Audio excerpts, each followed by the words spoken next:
2 दिवसापूर्वी घडलेली घटना बघा.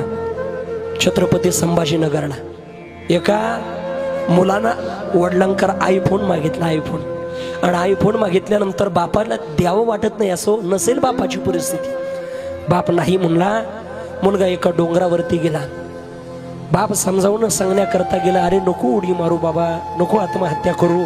पण त्या मुलानं त्या डोंगरावरून उडी मारली आयफोनसाठी. परिणामी बाप धरण्याकरता गेला, बापही गेला, मुलगा आणि बाप गेला. हे बघितलेलं पाहून त्या मुलाच्या आईनं सुद्धा उडी मारली. 3 जणांचा प्राण त्या ठिकाणी गेला. मारा, एका मोबाईलमुळं जर 3 जणांचा प्राण जात असेल तर काय उपयोग आहे?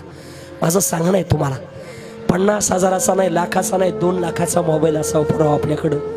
पण स्वतःच्या कर्तृत्वावरती घ्या. बापाच्या कर्तृत्व काय मजा मारता पुराव आपल्या जीवनामध्ये.